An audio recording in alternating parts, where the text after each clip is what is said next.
During my school years, I used to be very short tempered, mostly with family members. In high school, I started learning psychology and then I learned how to gradually get a grip over it. I realized the main fact that communication over anger has an absolute zero value. It just ends up hurting both the parties involved, so why waste my precious energy on it? In many situations, we say or do things completely under the control of anger that after a few minutes or after a day or two, we realize, oh my god, I just so overreacted. I should have never said that or done that particular thing. I screwed it all up. This you would have, of course, have never done in your sane mind. Many people feel that shouting or speaking loudly at a high pitch increases their importance or significance in the eyes of the other person, when in reality it just does the opposite. The other person will start hating you, trust me. Did you know that there are a million terrible ways of expressing your frustration? Here's how to do so with better emotional intelligence to get the results you actually want. You might be wondering, what is emotional intelligence? We all know what intelligence is, but what is emotional intelligence? Well, it is basically the capability of a person to control his or her emotions and possess the ability to control others' emotions too. That is, they can influence the emotions of other people also. What strategy do you employ to overcome anger in your life? Do let me know in the comment section below. Anger, both direct and indirect or passive, is meant to communicate something important, but it can also drive people away. What you really want is to connect and be heard, but when anger is involved, the result is often just the opposite. Aggression in any form is the biggest obstacle to emotionally intelligent communication. A hostile communication strategy will drive people away. Whether you're aggressive or passive aggressive, people will react negatively to you. They will feel uncomfortable, they won't understand what is going on, and they will want to get away from you. In this video, I'm going to be telling you how to communicate anger without destroying your relationships. When you're angry, you need to express it. But how can we do that? Firstly, tune into what's really going on and become self-aware. If you're at your boiling point, wait it out.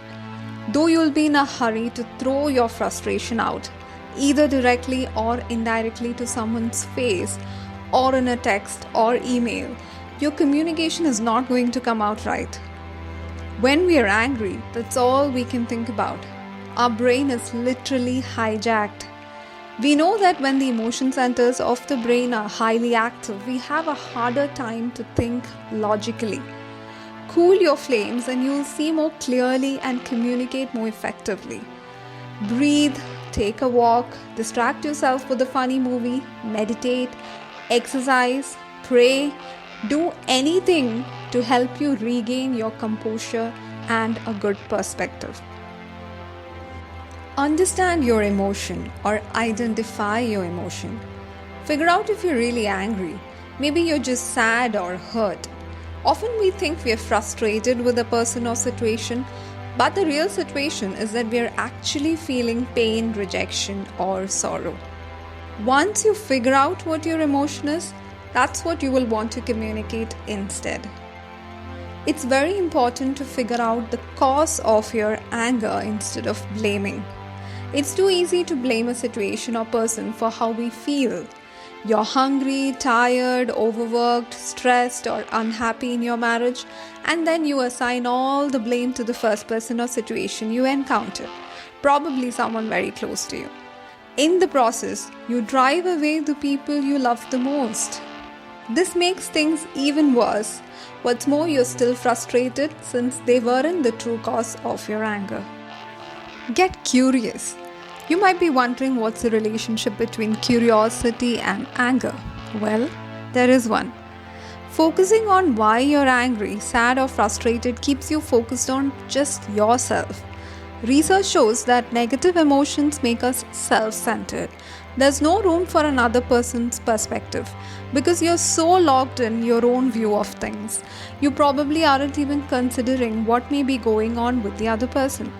This is when you need to bring in a very helpful emotion, which is curiosity. Become curious as to why the other person is acting a certain way.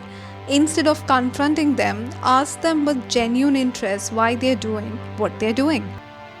Communicate skillfully. Can you? Of course you can. Take it as a challenge if you can't. Communicate skillfully. Share your perspective by using the word I and talking about how you feel. But don't stop there, or you'll remain self-centered in your perspective. Ask the other person to share their perspective and engage with it sincerely. Show interest for the other person's perspective and explore together how you can come to a compromise. Again, be curious instead of accusing the other person.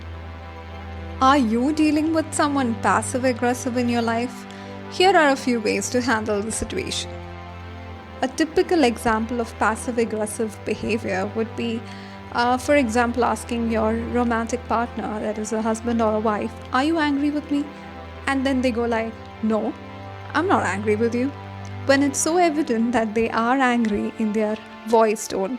Other behaviors might include avoiding direct or clear communication, evading problems, fear of intimacy or competition, making excuses, blaming others, playing the victim, not complying with any request, sarcasm, backhanded compliments, and of course, hiding their anger.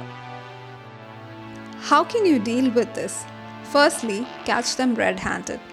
Did you mean for that to sound passive-aggressive?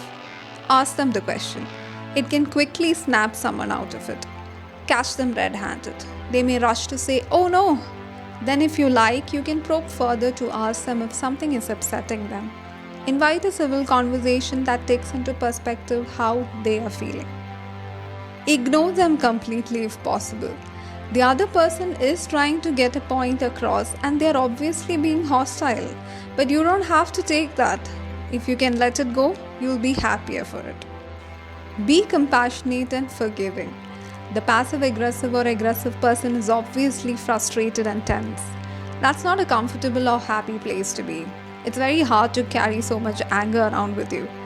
Wish them well while setting good boundaries with them. These were some of the ways emotionally intelligent people deal with aggressive behavior around them. If you like the video, do subscribe to my channel. Thank you.